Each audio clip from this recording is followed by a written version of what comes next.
Welcome to Baseball Card Illustrated, the show about our national pastime illustrated with baseball cards. I'm Bronko. And I'm Kevin. And this is 2003 Donruss. Chat me up about this. So we're in a bit of a different time. We've done a lot, you and I have done a lot of vintage packs, 30, 35-year-old cards that were produced in this mass-produced era. But by 2003, a lot of things had changed in the baseball card world. Donruss in the 90s was made under the Pinnacle brand, which went bankrupt, and then a couple years later, their parent company reacquired the rights to produce baseball cards. So Donruss had disappeared and reappeared at this point. And by 2003, obviously, we're dealing with a lot better quality control, a lot better everything. But you still got those. A chance to win. Sluggers.com. Now, here's the crazy thing. Look at the logos in there. Fleer, Tops, and Upper Deck. And Playoff, by the way, this second logo, Playoff, is the parent company of Donruss. That's what that is. And we start off with a rated rookie. A rated rookie. Colin Young. Left-handed relief pitcher for the Rockies. You know the rest of his teammates are like, oh, I'm so sorry. Pitching for the Rockies, huh? Now, check this out. We got an actual game-used card. This is second base. It's thick like second base. Like, this is a credit card. Look at that. I was going to say, you could probably hurt someone with that. Wow. So what does that do, I wonder? I mean, it wasn't, there are not two of them, so it wasn't like to keep the cards safe. That's really odd. So if you need second base, or there it is. Or that, there you go. Scott Erickson, longtime Minnesota Twin. And the other no-hitter. That's right, he did. And by the way, the one other thing about 2003 Donruss that you'll notice, if you've collected more recent cards, for a lot of years Donruss cards did not have logos because MLB limited their license agreements. This was not the case here. These were normal cards. Players had their normal stuff. Obviously, they did not limit the number of rated rookies, as Josh Bard got one. Josh Bard, catcher. He's a guy that could hit too, but yeah, didn't happen so much. I'm sure I drafted him in fantasy a couple of times. Now, there's a guy I'm guessing we probably both had on a fantasy team through the years, sure. Mark Mulder. So the A's had, and no offense to Moneyball and no offense to all the other stuff, but the A's had Barry Zito, Mark Mulder, and Tim Hudson. So you can treat the other 22 guys on your roster however you want. You don't need a ton of offense to make all that work. You can have Scott Hatteberg in the other 22 spots and probably be okay as a team. No offense to Moneyball, but and they might have tried him in those positions as well. Yeah, right. There's Eric Hinsky. That's a Wisconsin product. He's either from Neenah or Menasha. Well, we'll keep the theme going then with Wisconsin product and current Brewer manager Craig Counsell. Can you believe that guy has won? He won 2 World Series as a player, and none as a manager. Has come close to the World Series as a manager. Wasn't sure exactly where you were going with that. He's been incredible. There's a guy with some postseason experience. So this would have been around the time of the emptiest 30-30 season in history. Let me see if he's got stats on the back of this card. These, by the way, are much thicker than the cards we've been used to. 26 homers, 32 stolen bases, and he was a third baseman that slid over and played some shortstop. So he did some things. But, he hit 241, and other than the homers and the steals, there wasn't much there. So it wasn't quite 30-30, but it was pretty empty, that's for sure. However, for fantasy purposes, you will take 30-30 any day. That is not empty at all. Okay, we got a Team Bronco representative right there. Oh, Richie Sexson. Brewer first baseman, Richie Sexson. Wow. Tall drink of water. Hit a home run that clinched a victory in the first game ever played at Miller Park back in 2001. And then the All-Star game that was at Miller Park would have been the year before this, 2002. Mm-hmm. So that Richie Sexson is hiding the disappointment on his face. I was going to say, the Brewers, I think, had 3 All-Stars in what was an otherwise miserable 2002. Oh, man. We'll cycle through the rest of these cards here. Bobby Abreu, 2003 All-Star in Houston. I'm going to say, a pretty good player. 2004. Ellis Burks. Mediocre across several decades. I was going to say, Ellis Burks was in year 13, I believe, here. Wow. We'll leave those stats up there. It's a lot of lines. Red Sox, White Sox, Rockies. Fantasy Fool's Gold right there. Brian Lawrence. Pretty decent pitcher for the Padres. Yeah, That's old. That's old Jack Murphy Stadium, by the way. You can tell that. And look at Ruben Sierra. He's in every pack ever. I was going to say, he's still around. That's amazing. But not as amazing as the rarity of Mo Vaughn in a Mets jersey. Wow. You're one of your most feared Red Sox sluggers of his generation. Also spent time with the Mets. That's Mo. Good action shots. No borders or anything. That's what I like about him. We'll be spending more time here at 2003 Donruss right here on Baseball Card Illustrated. Thank you for watching this edition of Baseball Card Illustrated. Each week on the channel we send cards to players in hopes of getting them back signed. Here is a sample of some of the autographed cards we have received and talked about on Through the Mail Thursday. Please hit the subscribe button down below, give us a thumbs up, and leave a comment. And don't forget to check back Thursday to see who answered our request. Now, back to the big show and our look at 2003 Donruss featuring the rated rookie Kevin and me, the PSA 11 Bronco. Forging on with Donruss 2003 here on Baseball Card Illustrated. Oh, yeah. Now, while you're opening that pack... Oh, that opened a lot easier than the first one. I think I might have sliced... I have a Band-Aid. I might have sliced a finger on that first pack. So be careful, kids. Watch out for that. By the way... Oh, go ahead. Do you know how the company got its name? Guy named Don and a guy named Russ. 100%. There were three brothers, and the first one was named Douglas. Then there was a Donald and a Russell, and somehow the company official history says that Douglas, Donald, and Russell combined their three names to make Donruss. I think Douglas got the short end of that one. I think so. I think it's supposed to be Doug Donruss. So we got the Diamond Kings still around with Megs.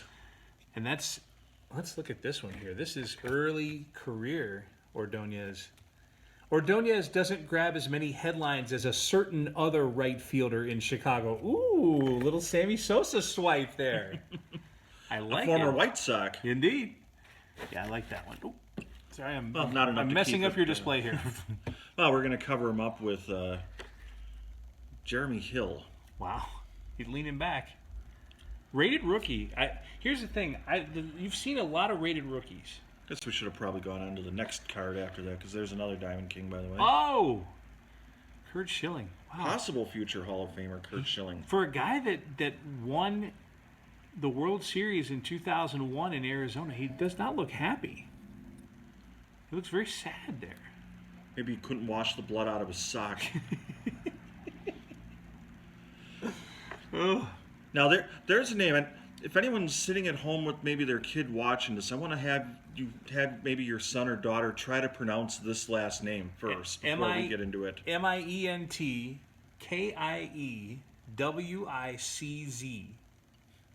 Which, of course, is? Doug Mientkiewicz. There you go. He was a good defensive first baseman, which is funny. Those don't really exist anymore. If you're good defensively at first, it's because you're a good hitter who's also good defensively. Like Mark Grace, Hal Morris, those guys don't exist anymore. But that's what Doug Mientkiewicz was for a surprising Twins team. He'd have been a better hitter, but he had to learn how to write that extra long name. It took him 30 minutes a day. He could have been practicing baseball. Terrence Long. Whitlock for that fly ball. Oh, Sean Green. Sean Green had a 4-home-run game in 2000 and... Was it 3? It might have been 2000. It was at Miller Park. I remember that, which... This is one of my favorite stories about Sean Green, because it's really my only story about Sean Green, so not much competition. I traded for him in fantasy baseball the day before the 4-home-run game. Oh, wow. So you got it. So how's that for timing?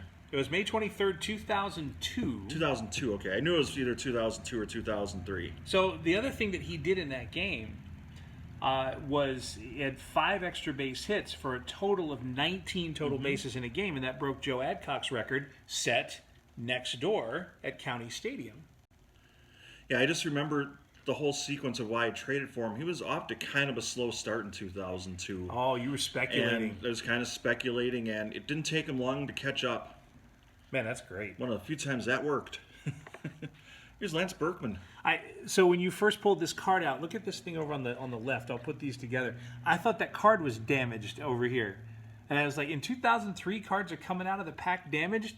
That's actually this is a catcher's, like there's the knee pad and there's something in the upper body. Like, they should have cropped that a little differently. Name that catcher. I don't know. Eddie Todd. I was going to say, it could literally be anyone. It's Todd Helton. Todd Helton in season 8 of 97 as a Colorado Rocky. I mean, that's another guy that forever will live with the inflated offense concept, but he was a tremendous ball player. Here's a guy that was a really good pitcher for quite some time as well. All right, I got an Outlighter one for you. Outlighter is the last starting pitcher, to face the tying run in the 9th inning of a World Series game. Really? 20 years ago, 2000. Wow. Outlighter pitched for some great teams, Mets teams, Yankees teams. I want to say he made 12 or 13 postseason starts. That might be wrong. You know how many wins he had in the postseason, in the World Series? None. Not one. That was just a guess. Oh, you had that. I guess it wouldn't be notable otherwise, right? There's Eric Young, one of the players on that stellar 2002 Brewers team that's pictured here in the 2003 card. So he was a Rocky in the expansion draft. And before that, was he a Brewer in the beginning? Who was he with before he was taken in the expansion draft? I was going to say, if only there were a way to find this out. I don't remember him. It was the Dodgers. Oh, a Dodgers, okay. I remember liking EY when the Brewers had him, but he was kind of toward the end of his career at that time. Yeah, and speed was a lot of his game, so late era Eric Young wasn't giving you as much. There's Brett Tomko. That's just a fan. For some reason, Brett Tomko is a name I can just hear Dan Patrick and Keith Olbermann saying. Skeeter owns Dave Burba. So the Giants had a bunch of closers throughout the years with, in some way or another, were memorable. You had your Rob Nens said the name of the card here, so we'll just throw it up there. Rod Beck. I was going to say thinking. Rod Beck, who was...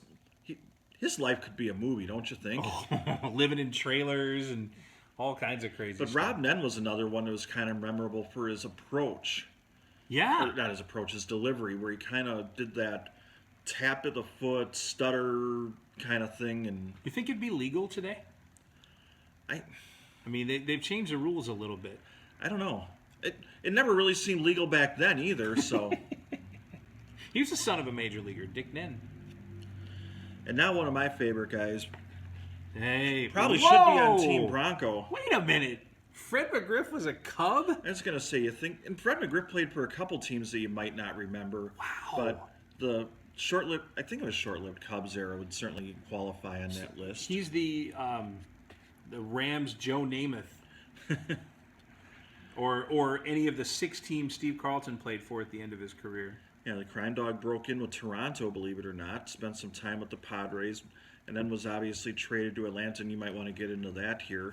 Spent some time with the Devil Rays. He did. And that's where he was after his major league career. He was an analyst for a TV station in the Tampa area, which is home for him. He was the day he got traded to the Braves, the press box at Atlanta Fulton County Stadium caught fire, and they had to cancel the game. So Crime Dog in Atlanta was known as Fire Dog in 1993.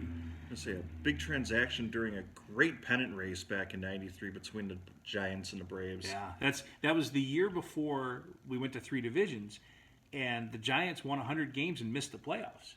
And that's part of the reason, I think, why we went to 3 divisions in baseball, because a 100-win team deserves to make the playoffs. Yeah, but part of the fun was you knew one of those teams was playing for essentially their season, and that went right down to the final weekend of the season too. It did. With 2 great, memorable teams, and unfortunately, as a Giants fan at the time, it didn't work out the way I wish it had. But you saw what happened though. Neither of those teams ended up in the World Series because the Phillies, who were not a 100-win team, got hot with their ragtag group, Darren Dalton, John Kruk, and they ended up coming really close to winning a World Series. And we're coming really close to the end of this pack. In fact, we're done with it. So we'll be back with more Baseball Card Illustrated right after this. Just like McGriff's Cubs career. Done. We've busted out the Shawno meter to keep track of subscribers here to Baseball Card Illustrated. We genuinely appreciate those of you kind enough to give us a sub, and invite those of you who haven't to hit the subscribe button down below and give us a thumbs up or leave a comment. We thank you for your support, and now let's get back to the big show and our look at 2003 Donruss, featuring the rated rookie Kevin and me, the PSA 11 Bronco. Baseball Card Illustrated continues with Donruss. Don Doug. Three brothers, Douglas, Don, and Russ, made a company, and then they started making baseball cards, and then they stopped, and then they started again. And this had, let me just throw that up there for you to see, 17, count them, we'll give you an hour, 17 different insert sets, including parallels here in 2003. Wow. At that point, they were all about it. And that's a short time, because we were opening early 90s packs where insert sets were not even a thing. I was going to say, I'm not sure there's anyone that didn't get an insert set for something in 2003. Bronco parking his car in the stadium parking lot insert card. Insert set. Ooh, here's a guy. Red parallel. So we got first card off the top here, Troy Gloss, a longtime mainstay of my fantasy baseball team in the era. Oh, for sure. And right there, at that moment, at that swing, at the height of his career, the Angels are the defending world champions at this point. They've beaten Barry Bonds and the Giants, and Troy was a big part of it. I'm going to say one of the more memorable World Series with a great comeback in Game 6 to push that to a Game 7 that they would ultimately win. The Angels, of all the World Series champions in history, had the second lowest chance to win a series. This is talking about during the series, they could calculate percentages. The Angels were down to 1.6% chance to win the World Series sometime in Game 6 when they made that rally. And they went from 1.6 to champions of baseball. I was going to say, and they certainly were a snake-bit franchise before that, too.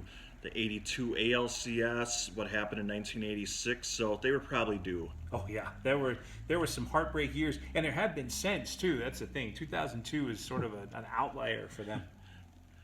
There's a rated rookie of Hank Blaylock. That's not a bad card. Blaylock was a good player. Hank Blaylock was... Now, I've got to think this through for a second.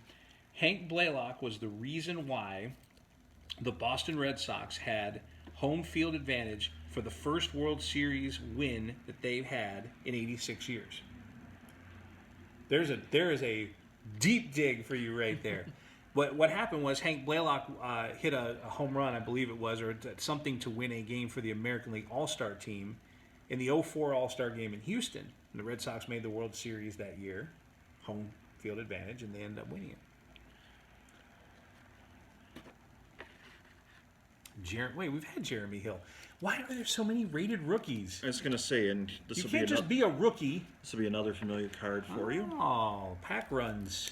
They didn't have this done by 2003, the pack run concept. But we'll go with Christian Guzman next. Oh, Mr. Triple. Mr. Triple. Let's go grab these numbers here.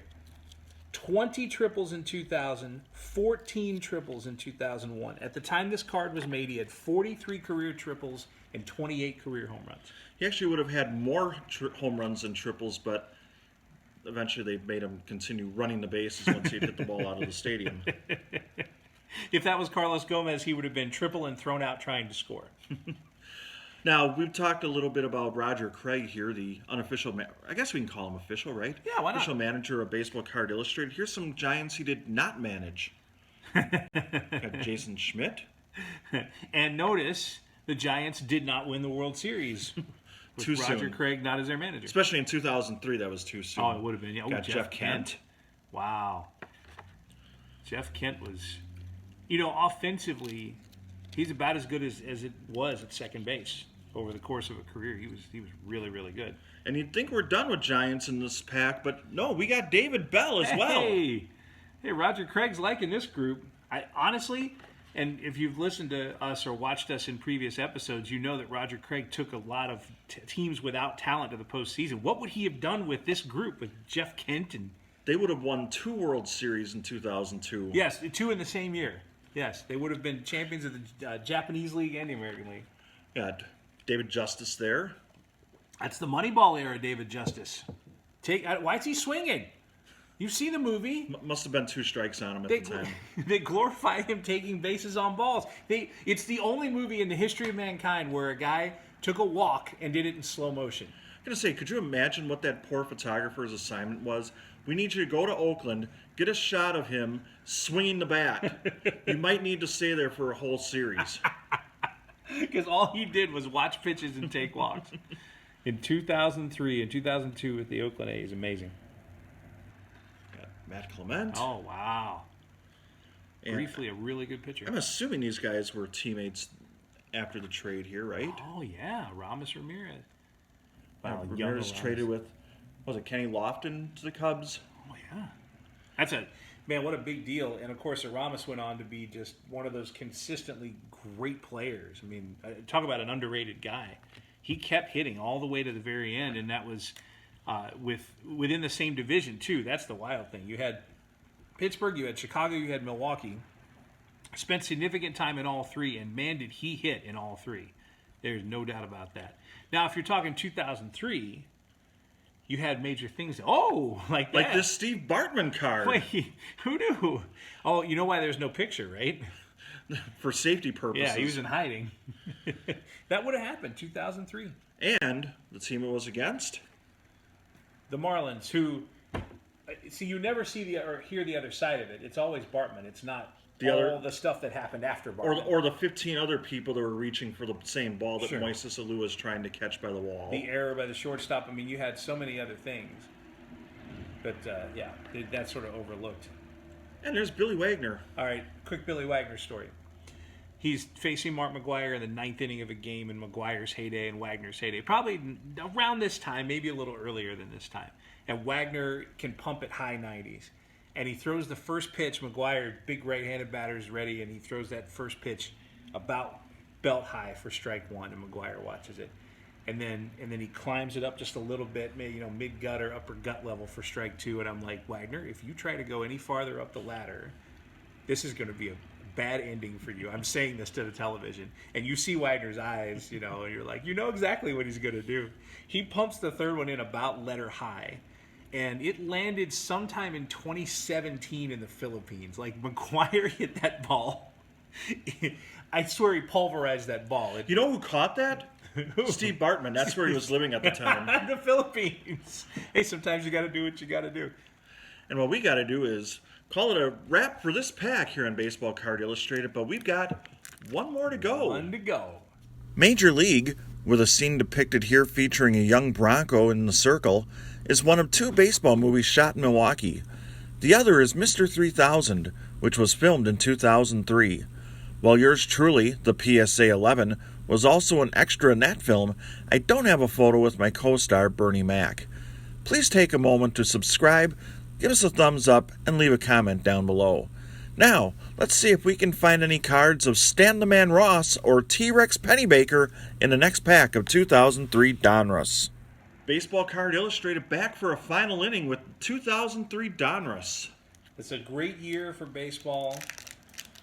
You remember... A memorable postseason for sure. Yeah, the Marlins once again coming out as these sort of nobodies and then beating the Yankees to win the World Series and then selling off the entire roster again. Remember how good they were at that? 97 and 2003, it's like, we won a title. Garage sale. Who would like our players? And after 7 minutes of trying, we finally got this thing open. We stalled long enough to open the pack. It was worth it because all that effort brought us David Segui. Hey! Son of a big leaguer, Diego. If that's not your style, perhaps Freddie Sanchez was. Oh, Freddie Sanchez, rated rookie. He played for a long time for the Pirates. But here's the thing. The words rated rookie carried such weight. Like Mark McGwire. Wasn't he not a rated rookie? He was. These guys that were rated rookies, that was the thing that carried weight. So the fact that you're pulling 2 or 3 of these rated rookies in every pack means we've watered down kind of rated rookie, I think is what it should be. I was going to say there were some underrated rookies and some overrated rookies, and eventually everybody was a rated rookie. Got to wonder who was rating the rookies. In the sabermetrics era, everybody gets a rating. It's not always good, but everybody gets a rating. Oh, and by the way, the slowest land-based mammal right there, Benji Molina. From the Catching Molina brothers. Indeed. He was, there was the turtle that originally had the title, the tortoise, and then Benji Molina came along. He was, You're not going to believe this. What happened? Oh! Even the Spacer card was a rated rookie in 2003. Like, that just shouldn't be. So, do you think these are based on the strike? You remember how strike breakers couldn't get, like Damian Miller was a great example, catcher on the Diamondbacks championship team in 2001, and his name is not on any of the merchandise because he was a strike breaker in '95 during the strike. So, is that what that is? I don't know. Maybe you made your own card. It's a rated rookie card of me.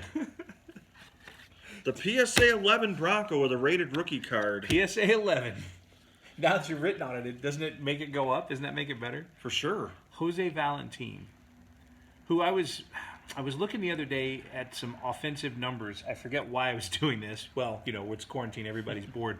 But Jose Valentin was the third or fourth most valuable hitter in baseball in like 99 or 2000. According to, now the way they measure wins above replacement and things like that. And I'm like, Jose Valentin?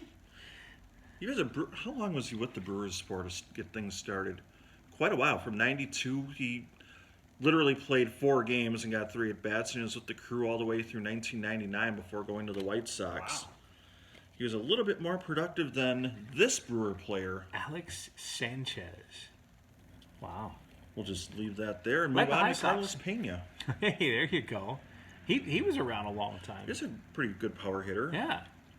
Remember him finishing with the Rays. Now, speaking of hitters, there's one for you. Now, you in a previous episode way back, we had an Edgar Martinez card from like 1989 or 90. Edgar's a few pounds heavier here. And they've given up. And he's played about 6 more games in the field by this point. Yeah, they've given up trying to give him a position. He's DH. You are the DH, Edgar Martinez. Best maybe ever to play that position, at least on a regular basis. Well, do you play DH? Yeah, that's a good point. This is the portion of the bench I sit on while the team is in the field. Hey, that section's reserved for a designated hitter. What is he, the Sheldon Cooper of the "You're in my seat"? Now, so much for you, Vernon Wells. You were pretty good, but we're moving on to Todd Hollandsworth. I'm not sure why, but we are. We're moving on to Todd Hollandsworth. That sounds like a bad free agent decision made by a couple of teams. It's Kerry Wood. Oh, wow. Here's a thing. 20 strikeout guy, Kerry Wood, obviously. He's throwing at this point, like in this actual photo here. The arm is moving. So I'm assuming, and he's on a mound, so I'm assuming he's throwing a baseball. We sure it's not the Iowa Cubs? Well, I mean, it kind of looks like Ivy back there. I mean, the thing is, I think it's a rarity because this is when Kerry Wood signed his 5-year contract with the disabled list. I'm going to say, he's on a rehab assignment right here, and he's pitching in Iowa. That's not Ivy. Those are cornfields behind him. Yes. If you build it, he will get hurt there. Here's Mo Vaughn again, still waiting for that ground ball to get to first base. A lot of repetition in these packs. Interesting. Kip Wells. Kip Wells. He was supposed to be a big deal for the White Sox when he came up. That's right. Kip Wells. Hung around for a while. And, it's not a rated rookie. Not even close. 6 years for Michael Barrett in the league by this point. Barrett. And he's, okay, let me see if I have this right. He's an Expo. And he is not waiting for A.J. Pierzynski to come to the plate. Exactly what I was, because for a second I thought that was Wrigley, but that's San Francisco that he's in there. But yeah, Michael Barrett. I wonder if Michael Barrett and A.J. Pierzynski pass on the street today. If do they still glance at each other? Do they do the cartoon intense glare at each other and there's music playing? They're both walking down the street toward each other. One of them crosses to the other side of the street just so they don't cross paths. You almost have to wonder, they played in Chicago at the same time. Right. One obviously for the Cubs, the other for the White Sox. Were they ever running into each other socially at any point during that era? And how interesting might that combination have been together? I mean, as ball players, I would think you would run together if you're in the same city. I mean, I feel like Yankees and Mets or Dodgers and Angels would attend social events together. But so that could have been an interesting altercation or encounter or whatever word you want to use. we've heard AJ as an announcer, but I don't know what's happened to Michael Barrett. He's still picking up his teeth from that particular encounter at the plate. The Ray Fosse of his era. These were fun cards. It's a different era, right? Like these are much cleaner, obviously. No craziness with the borders. You've got the logo in the corner. This is where technology was. In fact, you've got your eras represented. There's the old technology and mustache, 1984. You've got 87, and then over there 1990 with the cleaner design, and then by the time you get to here, the design is the whole card, so the rest of this doesn't matter. Man, if only we had a Sportsflix card to show as a comparison for all of this. It'd be fun to have a Sportflix card that would have all three of the designs on the same card. Can you imagine this? You'd have, like, if you remember, it was 3 poses on the card. So if you moved it one way, 84, another way, 1990, another way, 2003. That would be fascinating. Oh, and then since we're doing that, you could always add a 2020 card in there, which looks a lot like a 1971 card. Who knew? 2020 is 1971. Oh, it's something anyway. It's something. Anyway, that wraps up this edition of Baseball Card Illustrated, where we had all kinds of fun with these little sneak peeks into the Donruss and Doug collection. We're going to look for Doug. We got to go find Doug. Maybe that's what that blank card was. That was a Doug card. Those are all Doug's. Man, we wrecked a Doug card. They're twice the thickness of the other cards, though. Oh, now I feel terrible. A Doug rookie, and we ruined it. Not just a Doug rookie, a Doug rated rookie. So on behalf of Doug, I'm Bronko. And I'm Kevin. And I'm going to do this for you here, sorry. Doug, and for Doug. And this is Baseball Card Illustrated. So long, everybody.